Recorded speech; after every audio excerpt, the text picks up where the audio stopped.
A linha filosófica que eu adotei e que eu considero, eu falo que porque não tem muitos estudos sobre isso, mas que eu considero fundamental para o princípio da subsidiariedade é essa linha aí. Começa em Aristóteles, vamos colocar aqui até, passa por Agostinho de Hipona, se fundamenta em Tomás de Aquino.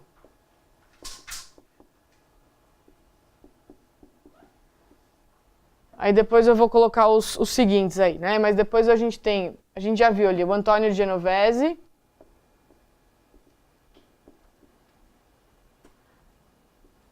no período, todos esses daqui, Idade Média, né? Depois eu tenho um famoso chamado Altúcius, Johannes Altúcius, e o Tocqueville, Alexis de Tocqueville, que esse é mais famoso, que aí eu já entro na Idade Moderna. Para mim essa é uma linha filosófica possível. Porque vejam só, quando a gente vai para essa ideia de Tomás de Aquino, São Tomás de Aquino é sempre muito difícil estudar São Tomás de Aquino, porque os escritos dele são muito densos teologicamente, né? Mas o Tomás de Aquino, que parte de Aristóteles, né? Então é uma linha. Ele define a ideia de pessoa, porque eu estou pensando que pessoa, para chegar na sociedade, para chegar no Estado. Ele define pessoa com essa expressão: aquilo que subsiste em uma natureza racional. E pensando nessa, veja que é difícil, né? Aquilo que subsiste, aquilo que está, né? Que subsiste em uma natureza racional. Quando eu começo a pensar isso, veja, eu consigo distinguir a ideia de pessoa da ideia de natureza. Então, natureza humana indica a essência. Todos nós temos a mesma natureza humana, a essência da nossa espécie. Mas não identifica a identidade, a pessoa, né? Então, a natureza revela o que ele é, mas não quem ele é. Então, a natureza diz, é a pergunta, o que é João? O que é Thaís? Thaís é um ser humano. Isso faz parte da minha natureza. Eu sou natureza humana. Agora, a minha identidade como pessoa, a pergunta é, quem é João? É esta pessoa. João não é a natureza humana. João é esta pessoa. Então eu tenho dois componentes aqui. Um componente que é comum a todos e um componente que identifica a pessoa. Isso é um ponto muito importante quando a gente vai falar de Estado e depois de direitos, né? Porque eu tenho direitos humanos, mas os direitos humanos ele é concretizado naquela pessoa. Vejam, o ser humano ele não é só uma substância individual de uma natureza racional. Ele ou ela são agente livre, que é simultaneamente sujeito e objeto em ações deliberadas. Ou seja, este João é quem age. Este João que é livre. Ele tem a natureza humana dele como a sociabilidade, a racionalidade de Aristóteles. Todos nós temos. Mas é esse João que eu tenho que trabalhar. Eu tenho que trabalhar o indivíduo, a pessoa individual, que tem liberdade, né? E é ela que vai ser sujeito das suas próprias ações. É ela que vai ser livre, é ela que vai construir sua vida. Essa é uma ideia que é aprofundada em Tomás de Aquino, Agostinho e também no filósofo Karol Wojtyła, que é o Papa João Paulo II, que antes de ser Papa escreveu esse livro aqui, Pessoa e Ato, na verdade. Que ele diz, a ideia da liberdade, ou seja, esse agir, é o modo pela qual a pessoa existe. Tudo bem filosófico, né? Mas a ideia é assim, quando eu estou agindo, é onde eu manifesto a minha existência. Não basta só eu caracterizar a natureza humana. Muitas pessoas nos direitos humanos, tentam identificar o que é comum nas pessoas, natureza. Mas esquece de olhar a questão individual, né? Eu não posso pôr todo mundo no mesmo... Aí que eu consigo diferenciar. Mas é aí que eu chego na pessoa indivíduo aqui, que tem que agir, que é livre, né? Essa pessoa que é um ser social, que é um ser livre, mas ela tem uma identidade própria, uma identidade específica. Enfim, isso fica muito no ar, mas é importante que vocês tenham esses conceitos na apostila de vocês para vocês pensarem. E na verdade a gente está dando aqui nesse curso indicações também de autores para que depois quem quiser aprofundar possa aprofundar. Não dá tempo da gente falar tudo, né? Mas Aristóteles traz a natureza como ser social. Tomás de Aquino define a pessoa com uma identidade, né? Essa é uma ideia importante. Aí vejam, quando eu chego já no Althusius e no Tocqueville, eles começam a trabalhar a ideia ainda estou na ideia, mas de que essa pessoa, eles já vão entrando mais concretamente na ideia de descentralização do poder e fortalecimento da sociedade civil. Então, essa pessoa que é livre, ela precisa ser motivada, ela precisa ser fortalecida. Como é que eu fortaleço a pessoa? Com a sociedade civil. Como é que eu fortaleço a sociedade civil? Eu fortaleço a sociedade civil com o Estado ajudando que a sociedade civil se fortaleça. Então, vejam, o Tocqueville especificamente dizia que as características de um déspota não são a arbitrariedade ou a crueldade, mas a falta de respeito à liberdade, às autonomias e à destruição de iniciativas. Esse é um ponto importante. Quer dizer, aquele que eu chamo de déspota não é aquele que é cruel com os seus cidadãos, mas aquele que não respeita as autonomias. Essa é uma ideia importante. Conceito de liberdade, de valorização da pessoa. Eu passo dessa concepção de um Estado, veja que eu estou nesse período formando a ideia de um Estado ainda, a gente está aqui no século XIX, né? Enfim, essa ideia de um Estado, que Estado que eu quero? Eu não quero um Estado, eu quero um Estado que respeite as autonomias, que não tenha uma autoridade central que abafe as pessoas. Essa é a ideia que vai sendo formada por todos esses pensadores, valorização da pessoa, da sua identidade e um Estado que consiga respeitar isso. Na verdade, o que eu trouxe nesses slides é um resumo de uma evolução filosófica que eu identifiquei com uma ideia de subsidiariedade. Ninguém fala em subsidiariedade, todos eles trazem essa ideia de liberdade contra um Estado autoritário, né? É por isso que eles foram colocados aqui.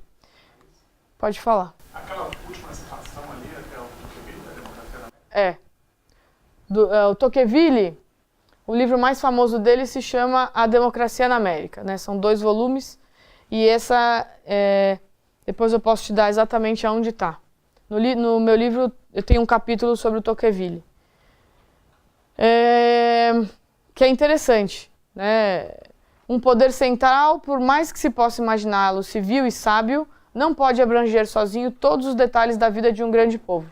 Não pode, porque um trabalho assim supera as forças humanas.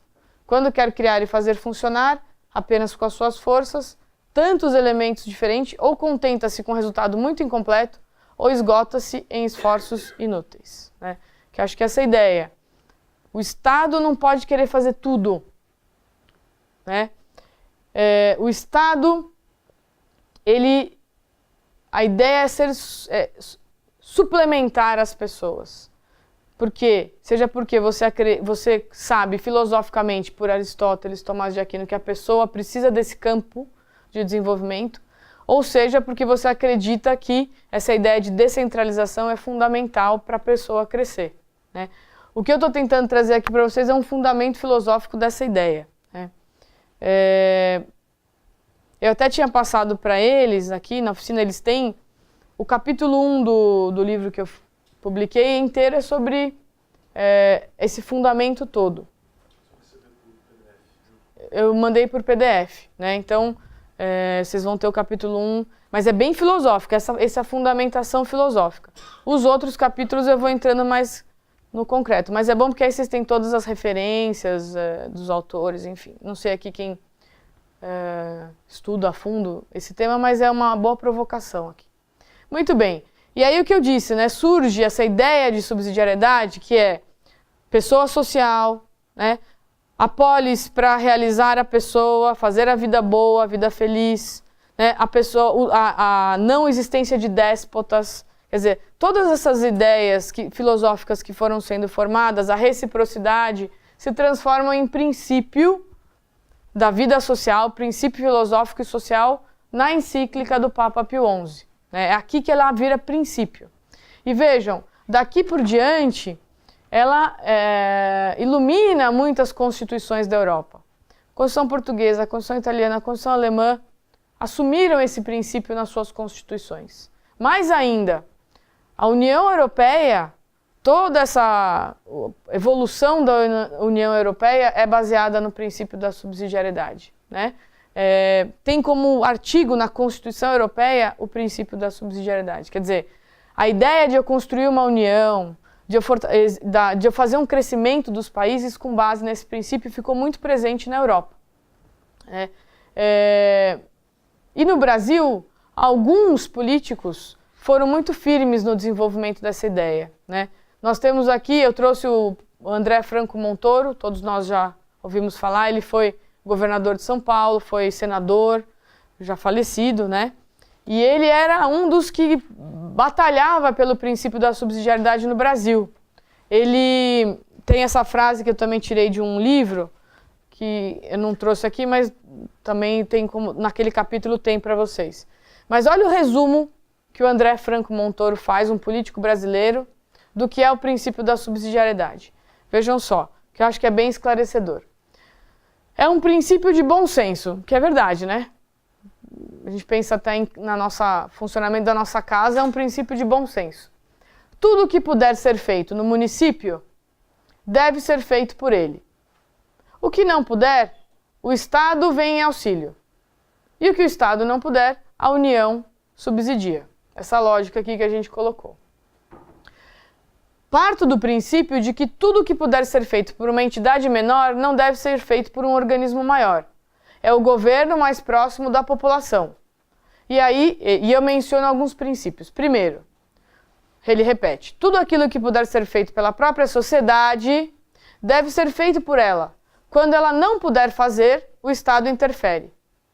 E ele diz uma frase que talvez alguns estejam pensando nisso, que é um ponto importante. Não se trata da discussão de um Estado mínimo ou um Estado máximo, mas de um Estado necessário. Acho essa expressão dele muito boa. A União deve ficar com os poderes que nem o Estado, nem o município e nem a sociedade podem fazer de forma adequada ao interesse público. Diretrizes gerais, segurança pública, relações internacionais, mas principalmente diretrizes. A execução, excepcionalmente, só quando ela realmente não puder ser realizada por instâncias menores. Esta é uma boa síntese do que se poderia chamar princípio da subsidiariedade, né? Eu acho que o Montoro é muito feliz quando ele coloca faz esse resumo, né, dele. Foi num texto que ele, acho que falou até no parlamento mesmo brasileiro, no Congresso, quando ele era senador. E ele vai explicando, quer dizer, é uma ideia, a entidade menor deve ficar com as principais responsabilidades. E não é só uma discussão de Estado mínimo ou máximo, é uma discussão de Estado necessário. Falando nisso, eu gostaria de trazer aqui para vocês, vou apagar esse nosso círculo tão bom, mas algumas expressões que são usadas por aqueles que estudam a subsidiariedade, que são, com relação a essa ideia de Estado mínimo ou máximo, nós temos a expressão de Estado subsidiário, aquele Estado que traz consigo o princípio da subsidiariedade, e nós temos uma expressão interessante chamada welfare society, que eu acho que é uma expressão muito importante. Por quê? Que Estado nós queremos? Um Estado máximo? Centralizador? Que, né, toma conta de tudo que está acontecendo no país todo? Ou um Estado mínimo, modelo liberal, neoliberal, a gente pode dizer, né? Que descentraliza tudo, não faz praticamente nada, né? A ideia, que segundo ele, não é essa, porque a gente poderia partir, né, de um Estado do welfare state, bem-estar social, ou de um Estado que é o mais enxuto possível e cuida de questões pequenas, não interfere. O que ele fala é nenhum nem outro. Não é essa a ideia e não é essa a ideia. É esta a ideia. Welfare Society, Estado subsidiário. Quando ele diz Welfare Society, ele está fazendo um contraponto com a ideia do Welfare State, que é diferente. Ele fala, o bem-estar, quem nos dá é a sociedade. A ideia do Estado necessário é que a sociedade é o centro, não o Estado. Então eu não tenho que olhar só para o Estado, eu tenho que olhar para a sociedade. A função do Estado aqui é simplesmente fomentar que a sociedade caminhe e resolva seus problemas e se organize. É cuidar, é estimular que a sociedade seja organizada. E quando eu falo cuidar, aqui eu falo de leis, eu falo de políticas, eu falo de planos, eu falo dos 3 âmbitos do Estado, né? Legislativo, executivo, judiciário. A ideia de que o Estado funcione para que a sociedade avance. Sociedade enquanto pequenas, médias empresas, conselhos, né? Organismos menores, associações. Essa é a ideia, fazer que aquilo funcione e resolva seus problemas. Mas eu preciso dar subsídio para a pequena e média empresa, eu tenho que reduzir impostos, né? Eu tenho uma série de pontos aqui que eu preciso fazer, eu, Estado, para valorizar a sociedade. Mas a ideia é que quem que cria o welfare? Bem-estar. Quem que vai dar o bem-estar? Não é o Estado, é a sociedade. O bem-estar é criado pela sociedade e não pelo Estado. É daí que surge essa ideia de Estado subsidiário, de welfare society, é construção e fortalecimento da sociedade. Não só de movimentos sociais, de associações fortes, firmes, que consigam colaborar com o público, né, que consigam realizar serviços públicos. Percebem a ideia da subsidiariedade aplicada a essa estrutura do Estado? Pode incluir aí organizações religiosas, igrejas? Eu não falei, né, mas precisa. Deve, né, a igreja está dentro aqui, ó, da sociedade, né? Associações, organizações religiosas, tem que estar ali, tem que dar responsabilidade para que elas podem fazer muito, né? É interessante também quando a gente estuda a questão da assistência, muitas pessoas identificam a assistência só com a caridade que a igreja fazia. Mas a igreja pode colaborar como uma entidade da sociedade, não a caridade, também a caridade, mas há uma ideia de um plano de política, né? É importante contar com a igreja como um núcleo ali social, presente na sociedade para ser construído isso, né? Não sei se vocês lembram na aula passada, quando o Gustavo fez que ele ia falando das pessoas que se uniam com outras pessoas, aqui tinha uma família, depois tinha o núcleo da polis, onde elas discutiam, quer dizer, essa ideia aristotélica, né, de que as pessoas se associam na polis e as famílias colaboram, essa é a ideia do Estado subsidiário. É fortalecer a sociedade, é fortalecer as associações. Quanta coisa no Brasil a gente não tem para caminhar nesse sentido, né? Quer dizer, eu até vejo o Brasil muito mais, até agora, não num caminho subsidiário, num caminho centralizador, de políticas centralizadoras, né? Mas a gente tem uma nova proposta a partir do princípio da subsidiariedade para pensar o Estado brasileiro. Thaís, e como que a sociedade poderia também construir um Estado subsidiário? Porque a gente vê hoje justamente Leviatã esmagando a sociedade, mas como a sociedade pode fazer a volta como se fosse aqueles anõezinhos do Gulliver, né? Quais seriam as nossas linhas? Eu acho que um ponto fundamental aqui, que é até a base do Tocqueville, todo esse histórico dos pensadores, é fomentar esses corpos intermediários, essas associações, né? Hoje em dia a gente vê como isso é pobre no Brasil. Eu dou aula, eu pergunto para o primeiro ano da faculdade, quem aqui faz parte de alguma associação? Ninguém. Não é nenhuma pessoa. Ninguém faz parte de associação de bairro, ninguém faz parte de associação de mães, ninguém faz parte de clube. As pessoas perderam esse vínculo social, né? Elas estão muito E aí fica eu sozinho frente ao Estado. Olha como enfraquece, né? Eu gritando lá pro Estado.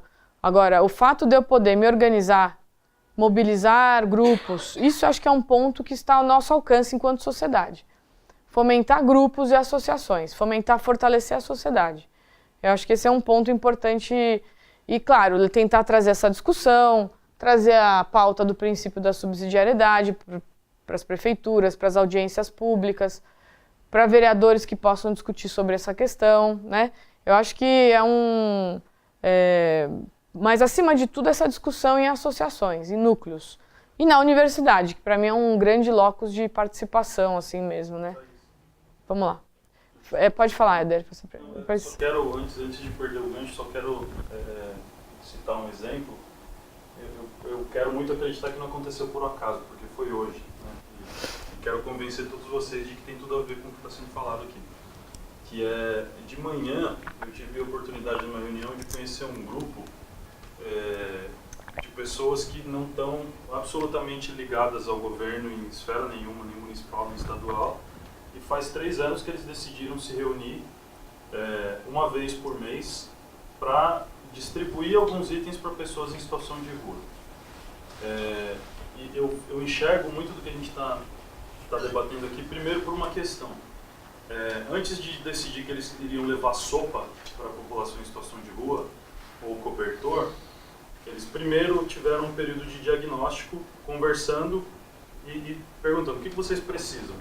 Eles montaram um kit que talvez seja menos tradicional quando comparado a outras ações assim.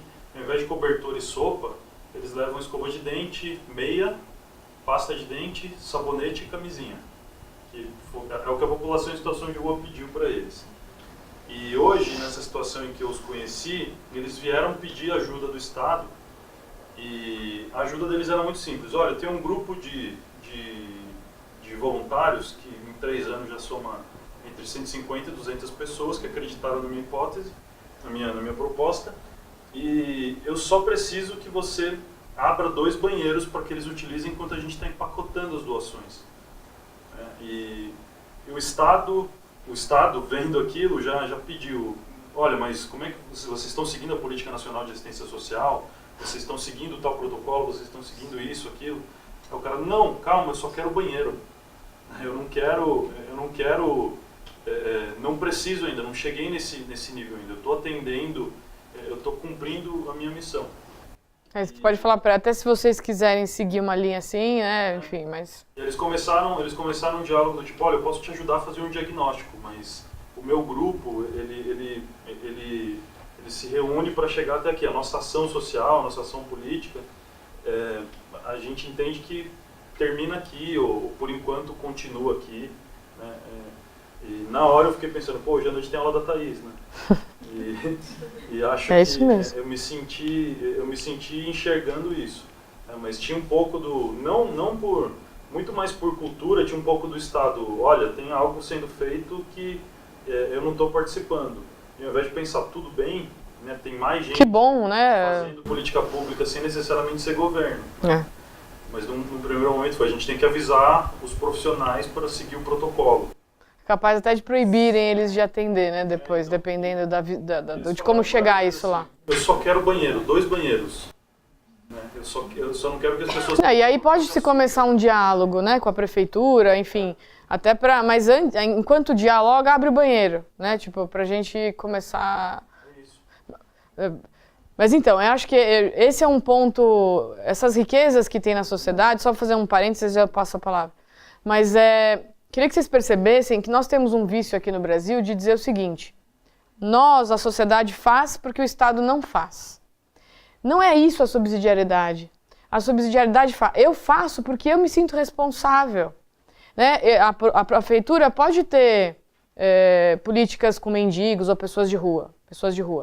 Mas eu faço também. Eu faço.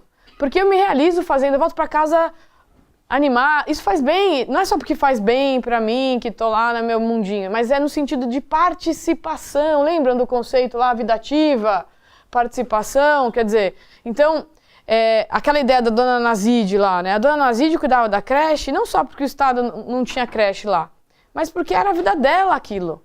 Se tivesse creche lá, ela faria igual. uma creche na casa dela. Então, mas essa ideia de que a pessoa é capaz, a pessoa pode ter a criatividade dela sendo trabalhada também para melhorar os problemas sociais. Essa é uma lógica da subsidiariedade que chega aí nesse exemplo do Éder. Traz eles para cá para a gente conversar com eles. Eu fiquei pensando que é um baita testemunho. A gente tem essa prática de, no quarto encontro, trazer uma... A gente ouviu o Jorley no primeiro módulo, que eu estava aqui, trazer uma situação mais prática para ouvir, fazer uma... Então, muito, muito interessante. São potenciais convidados mesmo, você tem razão. Fala, desculpa. Qual é o seu nome mesmo? Yara. Eu trabalho no Instituto Jéssica, acho que vai muito na linha do exemplo do Éder também. A gente trabalha muito com as organizações sociais, eu acho que eles são grandes atores também nesse sentido. O fortalecimento também passa por essas organizações, para que a gente possa identificá-las no nosso bairro, no nosso município, porque elas são, de fato, pessoas indignadas ou pessoas que querem, de fato, fazer algo para a sociedade, que se juntam e que, de fato, acabam fazendo. E você tem todo um fortalecimento nesse sentido. Ainda precisa muito. Sim. Porque elas também se acham no direito, muitas vezes, de só chegarem sozinhos em Brasília. Não conseguem absolutamente nada, né? Ou, muitas vezes, só vem o seu pedacinho também. Então, acho que é importante também não só as associações, os conselhos, a participação mais efetiva nossa, enquanto pessoa, né? Identificando quem é que está do meu lado, com quem que eu posso me juntar também, né? E nesse aspecto, convido seus amigos também a estar junto conosco lá no GESC, se você quiser que a gente possa trocar uma ideia, porque é essa rede de contatos, é essa maneira com que a gente pode, de fato, estar em conjunto, para que a gente possa ter uma ação efetiva. Eu acho que vai muito nessa linha. Com certeza, com certeza. Então, eu acho bem legal também nesse aspecto, que eu gostaria só de colaborar. Muito bom, é isso mesmo. Essa é a ideia. Não é o grande. Essa é a ideia. Muito bem. Queria falar também? Tem uma coisa que está me incomodando, na verdade. Claro. Porque quando você fala de subsidiariedade, você falou uma parte da pode ser que eu não entendi, de reciprocidade, de confiança. E a história da ajuda, ela eu tenho exemplos vários dos dois lados. Ou seja, a ajuda que realmente desenvolveu a pessoa, a sociedade, enfim, e a ajuda que foi paternalista. Então, alguns slides atrás você falou, justamente lá no Papa São Paulo, não sei o que falou contra o Estado paternalista. Eu já trabalhei numa associação de uma igreja, era uma igreja, que dava comida para sem-teto. Só que a gente trabalhava numa van que distribuía, só que o treinamento que a gente recebia era assim, não era proibido distribuir só a comida. A comida era só tipo um chamariz, digamos assim, uma desculpa para conversar com essa pessoa. E essa sociedade, essa igreja, tinha 2 fazendas de recuperação de dependentes psicológicos e de não dependentes. Então, a comida era só um pretexto para conversar com essas pessoas e incentivar essas pessoas a irem para essas fazendas. Não era permitido simplesmente largar a comida. A gente era obrigada, enfim, não era obrigada. Sim, não, a lógica era essa, Exatamente. E eu já trabalhei em também uma ONG, que engraçado, olha só. E agora eu estou pensando nessas questões que você falou. Por exemplo, tem uma iniciativa da prefeitura de encampar creches privadas. Ou seja, que vem nesse conceito que você está falando, nesse princípio, que são creches administradas por ONGs privadas, ONGs ou sociedades privadas, em que a prefeitura encampa, ou seja, continua a organização por essas entidades privadas, assistenciais, e a prefeitura entra com os fundos, com o imóvel, muitas vezes, enfim, né? Mas...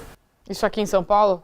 Tá. Então, eu trabalhava numa creche dessas como voluntário, ou seja, os funcionários eram da prefeitura, mas o gerenciamento continuava sendo dessa organização beneficente, enfim, que deu certo durante 30 anos e por isso continuou só com os fundos e os funcionários do Estado.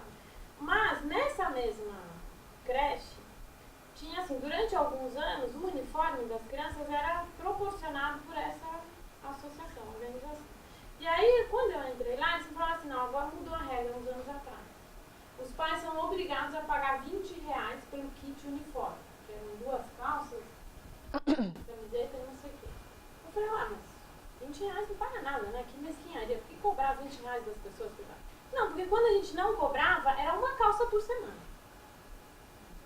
Então, que vem justamente atrás do assistencialismo paternalista, não sei o quê. Eu estava me incomodando, assim, nessa sua aula toda, como que esse princípio lida com isso? Ou seja, é nessa confiança que você fala, ou seja, que o assistencialismo não seja um assistencialismo paternalista, Isso. mas que a dona Nazira lá da creche, que sim, que ela continue cuidando das crianças na nova casa, na velha casa, enfim, e que, porque, não sei, eu vejo assim, no meu caso também, é da nossa natureza humana gostar da zona de conforto. Sim. Tem uma hora que a gente cansa. Sim, sim. A gente não é Joana Dark a vida inteira. Sim. Então chega uma hora que você fala assim, pronto, né? Já deu, já tem a casinha, que é a principal crítica que você mesmo fez, que muita gente faz ao programa do Bolsa Família.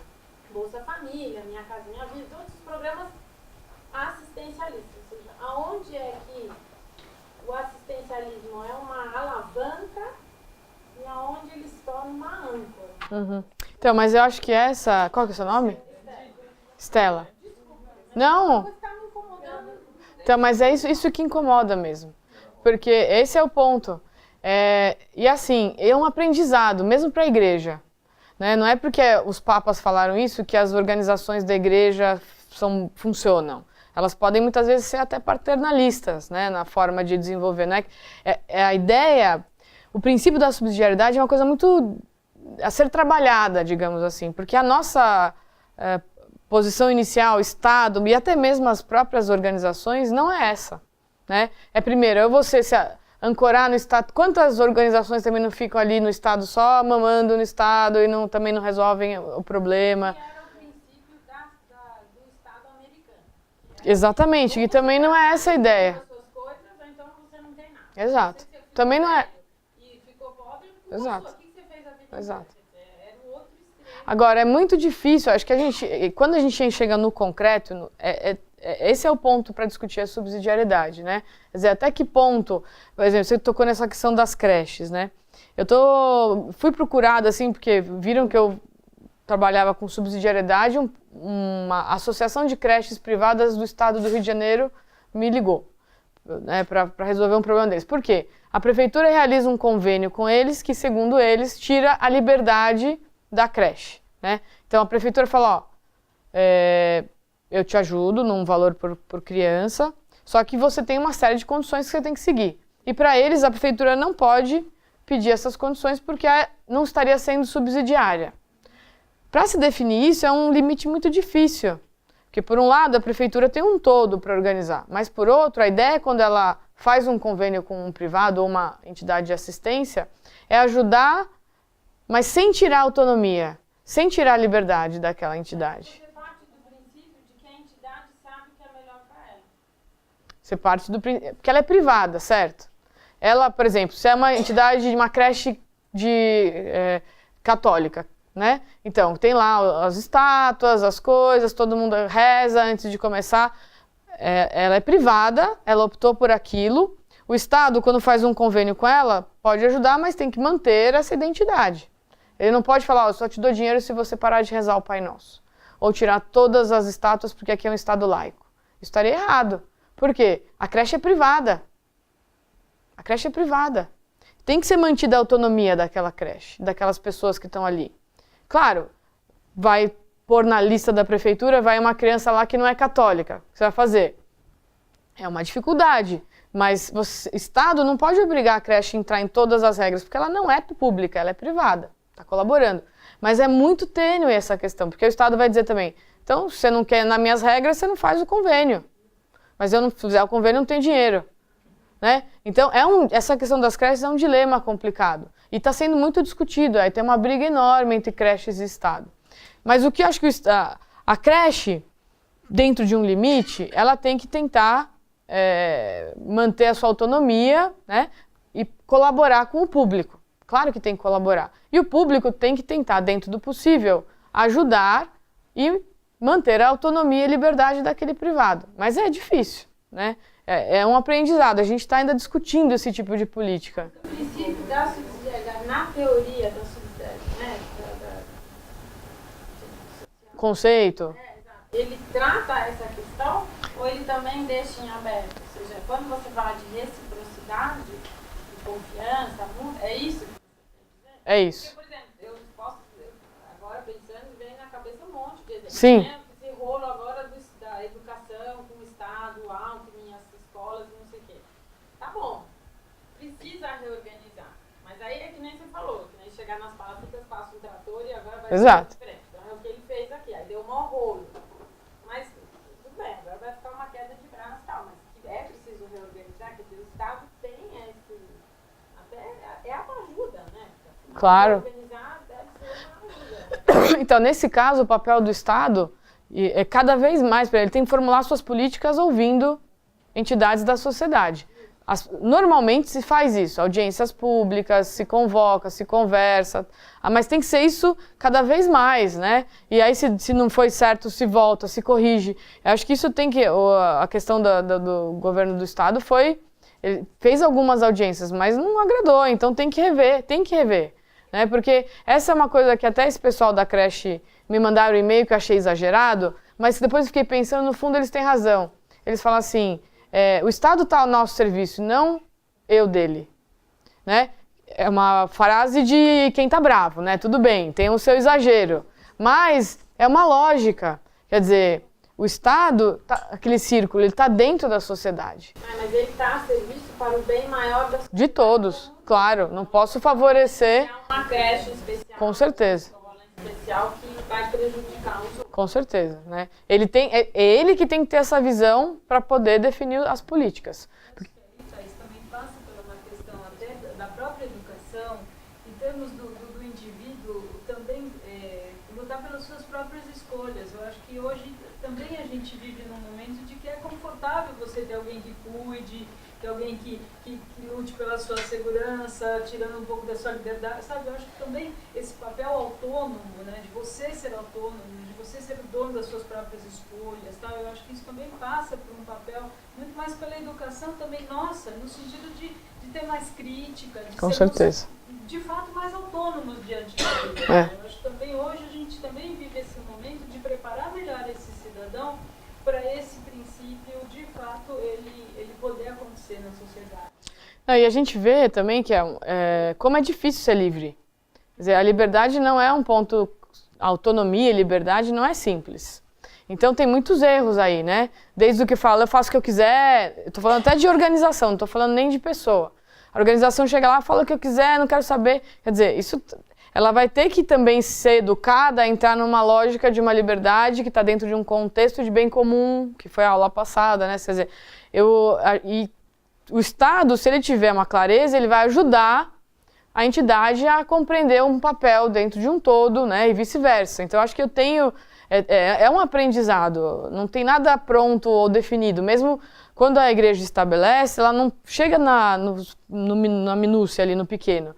Ela dá uma diretriz.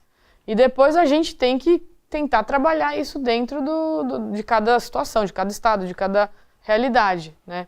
Então eu acho que a questão é entender a lógica.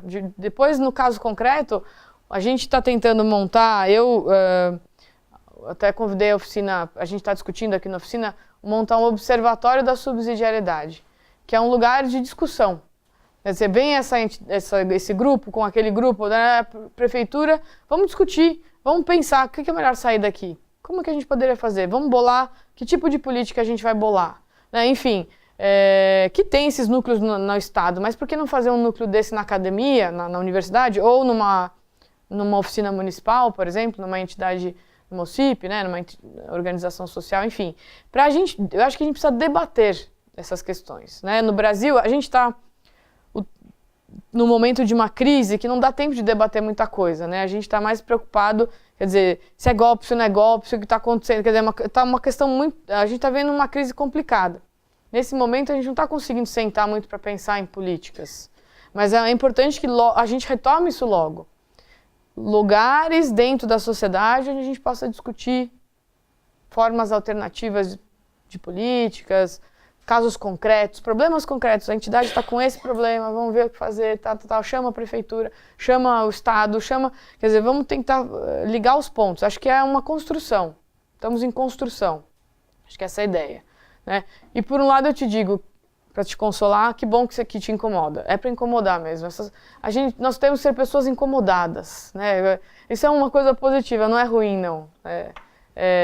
Claro, dá uma certa... Mas é bom. Eu acho que é aí que saem as soluções, questionamentos, né? Enfim, fico feliz aqui. Bom, vamos lá. Eu queria só acrescentar, para a gente ir caminhando para o final, veja, aqui até a gente coloca, né? Eu coloquei ali em cima. A ideia é uma mudança de paradigma mesmo, né? Com a subsidiariedade. Mas eu só queria terminar falando um pouquinho da Constituição brasileira e da questão dos direitos sociais no Brasil e dos direitos fundamentais, que era uma parte importante para a gente mencionar, a partir desse último slide aí que vocês já estão lendo, que é um pouco a conclusão teórica da onde a gente vai chegar com a subsidiariedade, né? Mas vejam só, a Constituição de 88, nossa Constituição, que dá, na verdade, né, as regras aí para a formação do Estado brasileiro, ela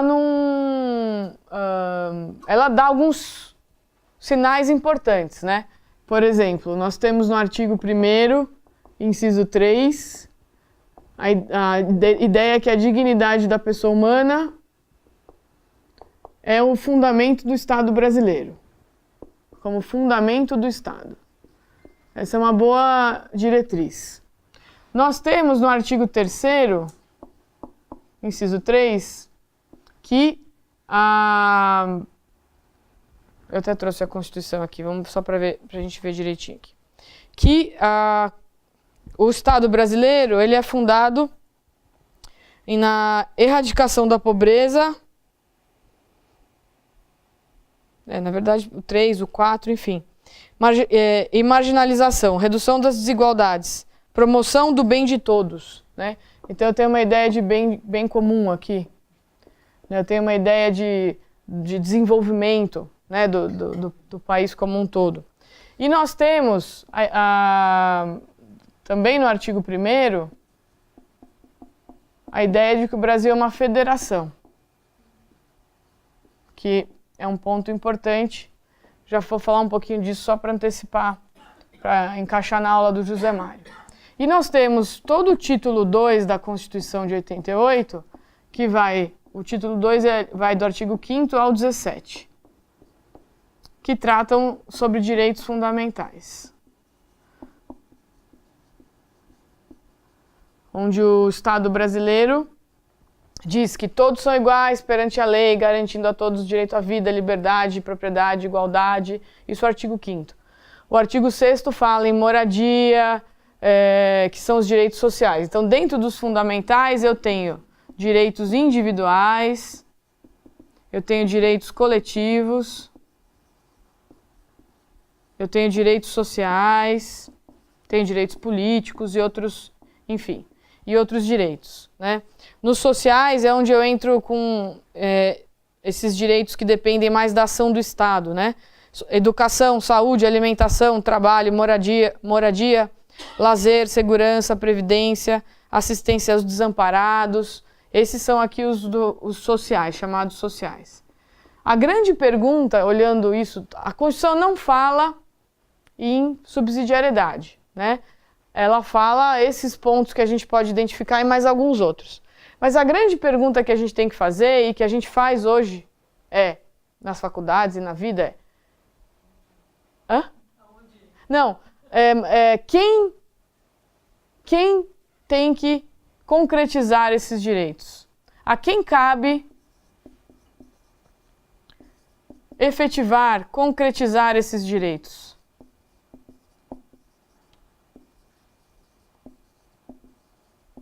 Essa é uma grande pergunta. É o Estado que tem que conceder direitos individuais sociais? É a sociedade? É o indivíduo? A quem cabe concretizar direitos? A gente está vivendo um problemão hoje em dia no Brasil, que é, por exemplo, vagas em creches. Não tem. Por quê? O Estado brasileiro é uma ideia, tem por trás aqui uma ideia de estado de bem-estar, né? De um estado social. Estado de bem-estar social. Então, ele disse que ele vai cuidar da educação infantil. Garante vaga em creche. O Estado diz isso, quando ele fala da educação. Não, o Estado, o município, exatamente. O governo tem essa ideia no geral, mas quem tem que efetivamente cuidar desse direito? É o município, da educação infantil é o município, né? Quer dizer, ele tem que garantir vagas, etc. Estava falando de Estado, mas no sentido poder público, né? Mas veja, não consegue, não tem. Aí as pessoas entram com ação para garantir. Então elas vão lá, direito social, o Estado, que a gente pode até identificar aqui, com o executivo não consegue fazer creche. Aí elas entram com ação, fazer vaga. No judiciário, que é Estado também. Então elas vão lá e recorrem ao judiciário, que é Estado. E fala, judiciário, pelo amor de Deus, me ajuda, né? Meu filho está sem creche. Aí o judiciário vai lá e manda. Põe na creche aí, dá um jeito. Ou, agora a gente já está no segundo passo. O judiciário fala, construa uma creche. Ponha dinheiro no orçamento, né? Aí ele entra no orçamento, que vai ser o legislativo que vai verificar. Então manda pôr lá um recurso para isso, aumentar, gastar tanto, tal. Então veja, sempre a gente socorre ao Estado. Executivo, judiciário, legislativo, para que resolva o problema da vaga. Pergunto, será que não tem alternativas a essa questão de ser o Estado a dar todos os direitos?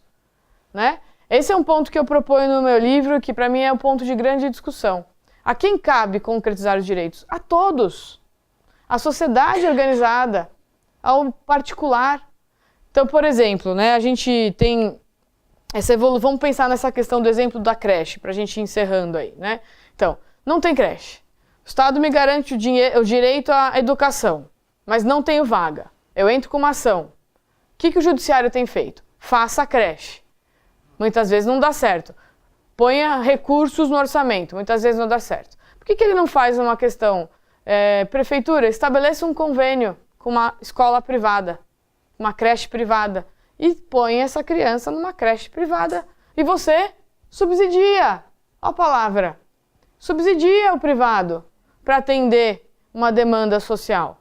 Por que não chama para cá o privado, as organizações da sociedade civil, cada vez mais para resolver o problema?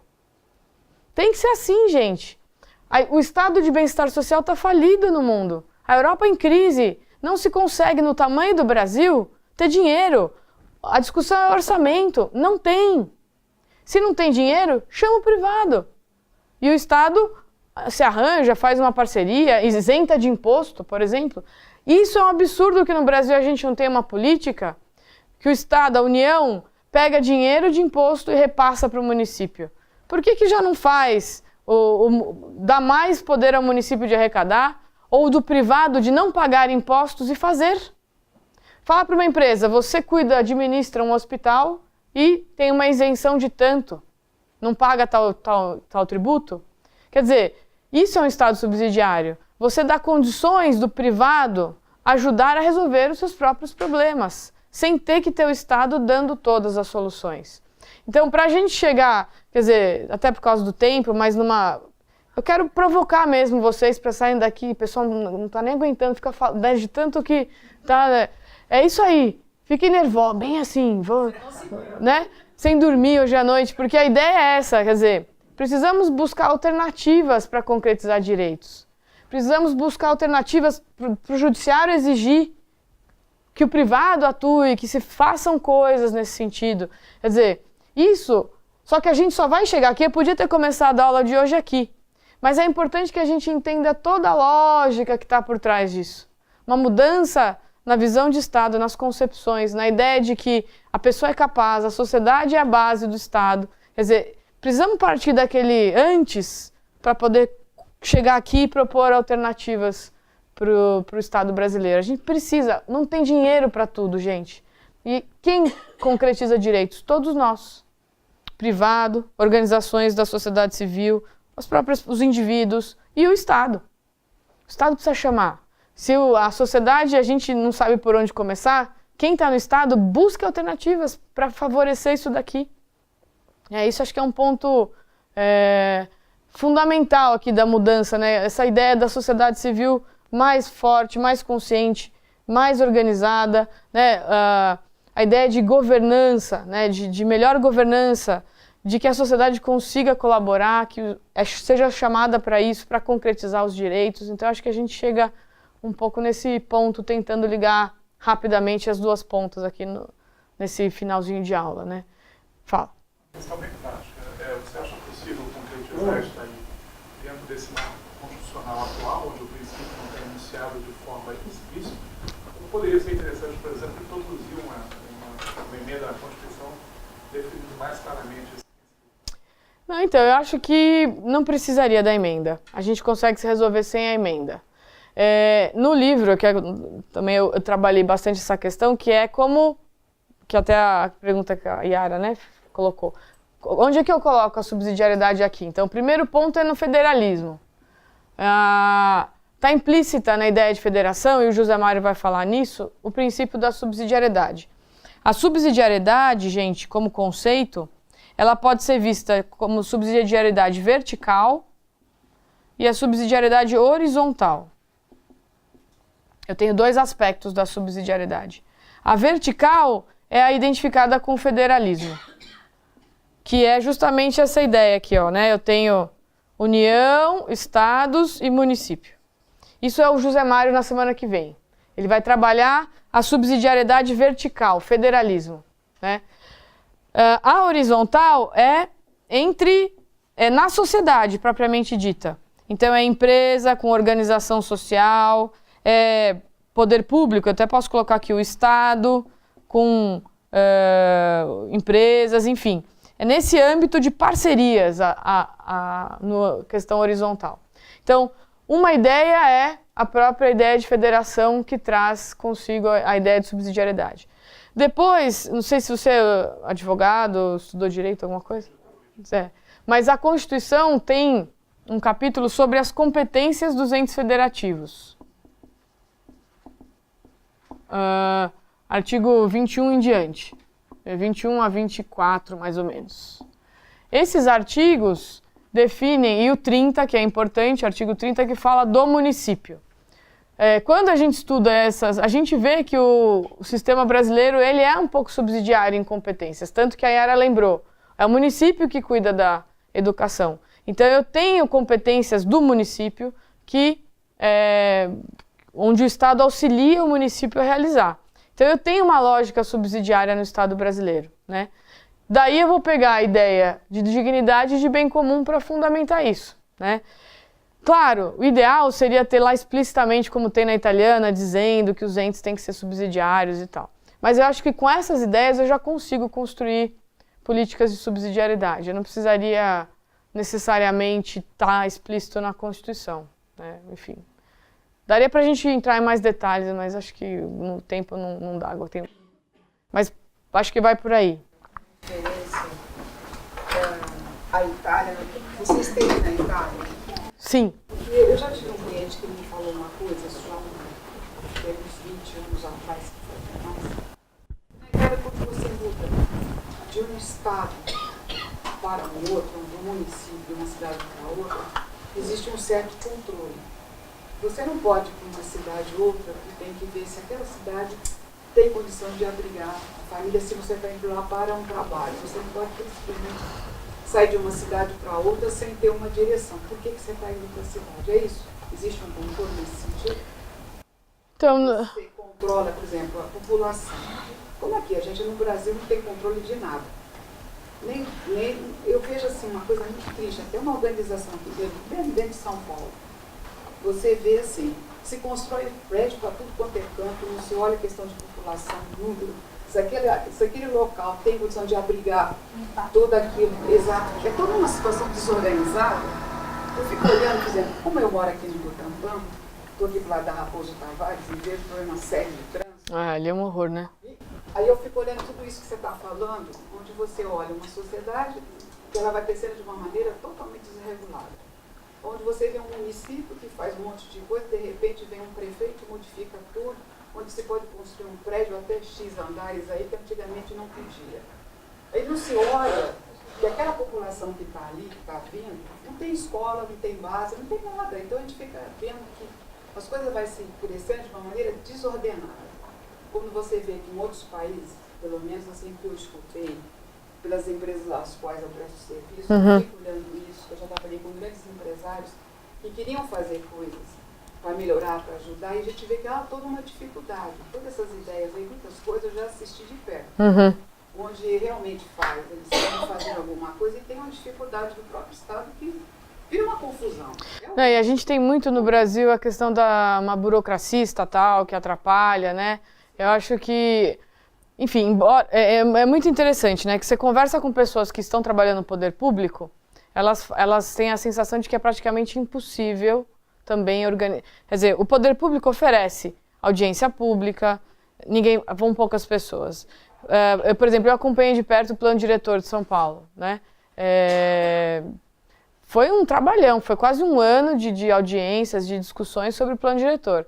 Que aí estabelece a altura de prédio, né? As pessoas também não é todo mundo que vai participar, enfim, né? Tem um lado também de não participação do cidadão. Então eu acho que a sociedade brasileira, tem o poder público de um lado, a sociedade de outra, uma vê o outro de uma forma não parceira, né? Como inimigos praticamente, e não se criam linhas efetivas de discussão. Eu acho que tem que ter... Na Itália não me recordo desse controle... Eu trabalhei com um grupo italiano que eles ficavam barbarizando de diversas formas. Desordenada, mas isso nosso é desde 1500, né? Enfim. É muito complicado mudar isso, né? Mas deveria ter, né? Era você que tinha levantado a mão. Eu acho centralizado a organização, tem uma lei de zoneamento agora. Mas precisa criar mais esferas. Eu acho que a gente precisa criar mais esferas de participação. Não só a participação individual, também, mas de participação política. A participação, assim, não vem de agora, assim, entre aspas, Sim. né? Mas não teve aquela liberdade da sociedade participar. Então a gente não está nisso na nossa, como é que eu posso dizer? Na cultura, porque verdade. era uma política assim, era não é porque parte do interesse particular. Assim, eu vejo dessa forma, porque para mim o Estado é muito manipulador. Ele finge criar projetos, duas culpas. A sociedade quer tudo de mão beijada. Tem uma cultura. Né? O Estado finge criar projetos bons, mas não deixa que eles sejam bons, na verdade. Por quê? Se eu começar com muita educação, vão começar a cutucar o poder. E o poder não quer que seja. Então, eu acho que assim, é lúdico. Não, maquiavélico. Engano. Entendeu? Eu engano que eu cuido, mas eu manipulo. Tudo isso é lindo, maravilhoso, eu nunca vi funcionar. Mas funciona. Eu não sou uma pessoa tão velha, mas também não sou muito novinha.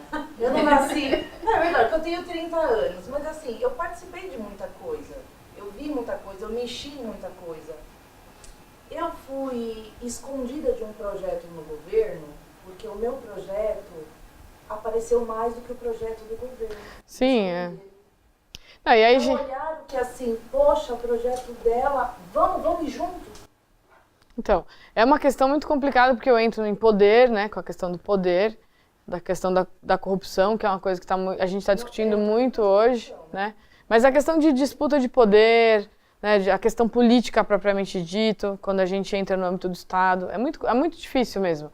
A gente tem uma cultura no Brasil menos, ou é assistencialista, né, vai para um lado, ou é ao contrário, né, coronelista. A gente tem essas duas visões, né? E acho que a população tem é muito alienada. Alienação é a palavra oposta à participação, né? Onde não há liberdade, a pessoa é menos humana quando ela é alienada, se a gente for olhar filosoficamente, né?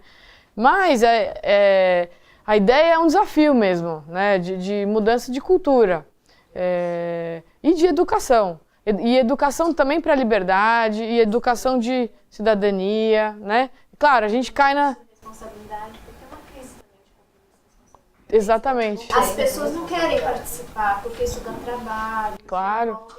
Egoísmo, né? É verdade. Com seus alunos lá ninguém participa, porque... Pois é, aí a gente fala, vamos tal coisa, aí eles... Vai né? Quer dizer, porque não é que eles não tenham onde participar, eles têm onde participar. Você fica sabendo de audiência pública, você fica... Só que não vai. Porque também tem que trabalhar, tem não sei o quê. Mas assim, eu acho que a ideia é uma mudança de lógica. Que a gente pode propor, a gente tem criatividade para isso, né? E começar a discussão. Levar isso para discussão na faculdade, levar isso para discussão na prefeitura e vamos começar. Se acredita que isso está correto, vamos pensar. Para falar de discussão na faculdade, deveria vir antes, né? Sim. A faculdade é uma extensão daquilo que deveria começar desde pequeno. Ah, sim, sim. Verdade. Boa notícia é que tem uma sala com 25 pessoas discutindo política numa quarta-noite. Verdade. Isso é uma grande coisa mesmo. Claro. Por favor. Só para agora bem recente o Temário foi dar uma palestra, né, assim, na faculdade de engenharia de uma turma que está começando, uma turma super nova, 1.000 anos de engenharia. E ele estava falando da parte de subsidiariedade, mas na questão federação, a questão do Estado com a relação à tecnologia, esse tipo de coisa. Mas foi interessante que os meninos com 18, 19 anos conseguiram perceber, quando falou de subsidiariedade, que era muito próximo do que eles precisavam enquanto autonomia pessoal para poder melhorar a aprendizagem de um método colaborativo que a gente está querendo implantar cada vez mais. A gente nem fez essa ligação e nem falamos, na verdade foram eles que fizeram. Isso aqui lembra muito o que a gente está precisando acontecer. Exatamente. Aprender a caminhar e depois caminhar com as pernas próprias, não ficar dependente. Então, de alguma maneira, a universidade, a escola, eles, um pouquinho de disposição desses princípios, consegue despertar muito. Isso Excelente. Muito interessante. Que legal. Muito agradável. Que legal. Isso é legal porque dá esperança. Né? Não fica achando que realmente não é impossível, porque agora a gente ainda não viu acontecer, mas pode sim, porque... Olha, vou dizer para vocês. Tem muito, só para também terminar com uma questão de esperança, eu acho que essa discussão está muito no âmbito mundial. Por exemplo, a gente tem alguns autores, por exemplo, Amartya Sen, o indiano que criou o IDH, Índice de Desenvolvimento Humano. O que é o Índice de Desenvolvimento Humano, se não olhar, porque não é só saúde e educação, né, mas é tirar do per capita lá só, mas começar a pensar em direitos e nas capacidades daquelas pessoas, né? Muhammad Yunus, um outro que criou o microcrédito do Banco dos Pobres, essa é a ideia. Então, no mundo, eles são prêmios nobres, ganharam o prêmio Nobel, só que falar plural, né? São 2 do prêmio Nobel, né? Ficou melhor, né? Eles são, quer dizer, se está se falando nessa questão, né, de questão colaborativa, as pessoas começam a perceber. Eu tenho a esperança de que isso sejam sinais de mudança, né? E uma outra coisa, só para terminar, que eu sei que a gente já está super avançado, quando eu estava estudando isso lá em Roma, que eu contei para vocês, um dia eu estava ouvindo, eu levantei a mão e falei para o professor, mas isso é impossível, né? Ele falou assim, não existe sociedade perfeita. Isso é uma ideia marxista de que você vai conseguir construir uma sociedade perfeita, e não vai. O homem tem erros, existem estruturas de pecado ou estruturas na sociedade que são equivocadas. Mas a nossa vida vai ser para melhorar isso cada vez mais. Não perfeito, mas o melhor para a vida daquela comunidade que der para ser, né? Quer dizer, é um realismo. O realismo não é ruim, o realismo é bom, né? A gente tem que partir do real para criar a nossa esperança. Se a gente ficar lá voando, não adianta, né? Então, é difícil, não vai ser perfeito, mas é um caminho que a gente tem que seguir. Pode seguir como uma opção de criatividade para realização pessoal, realização da comunidade, mudança do Estado. Acho que é um caminho mesmo, né? Muito bem, pessoal. Muito obrigada. Muito bem.